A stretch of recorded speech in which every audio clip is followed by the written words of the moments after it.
Good morning, Corky Alexander here, and I'm going to talk about the sovereign G. Now, on YouTube, it's customary for guitar instructors to be really dogmatic, saying, you're not a real guitar player if you don't do this, and so forth. I don't believe that. I don't follow that type of thing. But as in any field, there are some things that you will see as being, imperative. And for me, in American guitar playing, the way you play a G is really critical because most beginning guitar players start at playing a G like this, right? And that G, and you'll see professionals even use that G on occasions, and especially to add this D note right there. It's got a really good sound, but there are reasons why I say you have to play this G, okay? Third finger on the top string, third fret, second, everything else open, and the little finger is there on the end, right there. Now, it's easy to miss this when you're watching people's hands when they play. Now, that's the way I learned to play. In the old days, back in the day, there were no videos. There was just sheet music and TV. And if your band came on, Glenn Campbell Show or Smothers Brothers or Johnny Cash or Tonight Show with Johnny Carson or whatever, you had maybe one or two songs to get a look at their hands to see what in the world they were doing in that song. So, and this is not readily recognizable as a G. It looks like, when you're watching these rock players, it just looks like they're grabbing the neck, But they're doing stuff that's very, very intentional. All right, this G, I call the sovereign G. There are several reasons why you need to use this G. The biggest one being to free up that finger to move around and add licks in there, like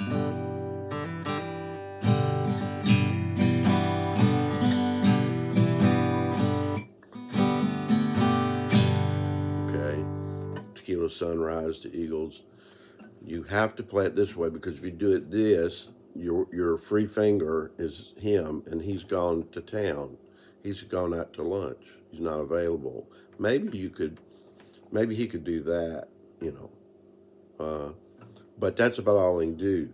But when you play my G, you got this finger can toggle while you mute the rest, do hammer-ons,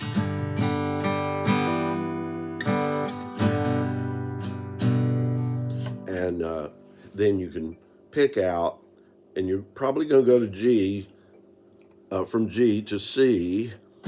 So all you have to do is jump the track, all right? Right there.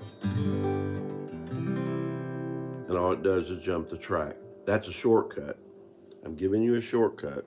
When you play that G, you're going to be able to move faster in your chord changes, okay? And if it's a G, it's probably a C. But if you do this one, this G, and you go to C, you got to completely flip like that.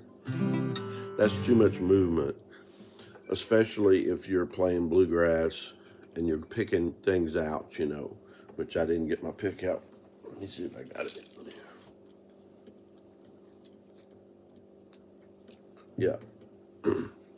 So you'll see bluegrass players playing this G, and you'll also, a lot, you'll see a capo on the second fret, and they'll be playing that form of G, so they're in A.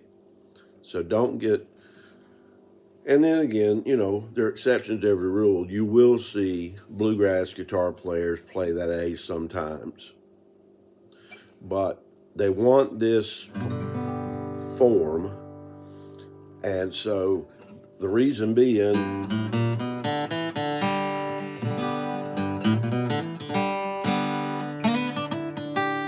they want to get freed up to do that picking in there and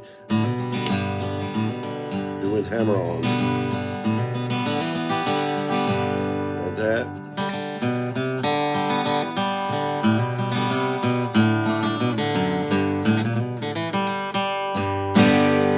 Okay, so that's one of the main reasons. And there's so many songs, especially country rock, that will do,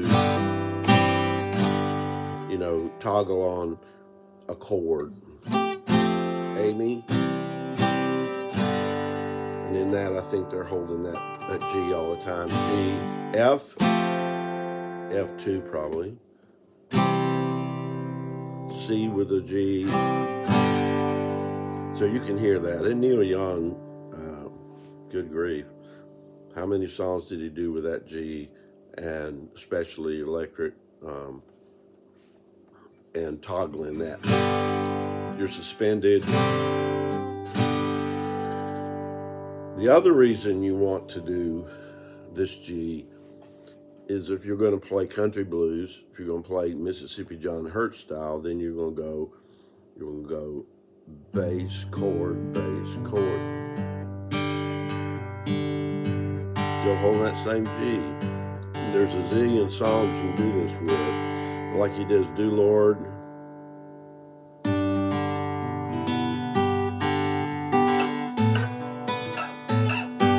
Okay.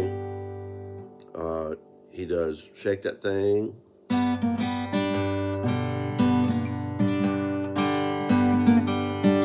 Okay. So using that form of G is also helpful for if you're doing finger style, where your thumb is doing the bass chord like the left hand of a piano.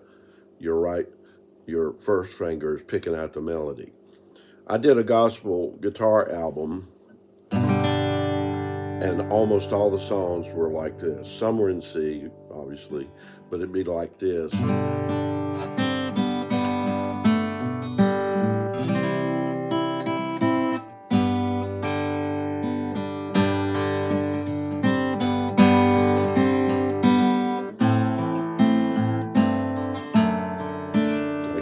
So all of this is right in that same box, and you can do a bunch of songs like this.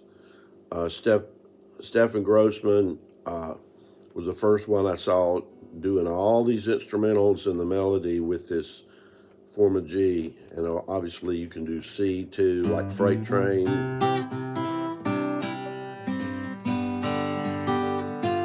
You know, so that's the Sovereign G. I've already done one video on it. You need to remember it. Some of you struggle with it, but if you can overcome that and get that to be your natural G, it unlocks a lot of stuff for you. Okay, y'all be blessed. See you later.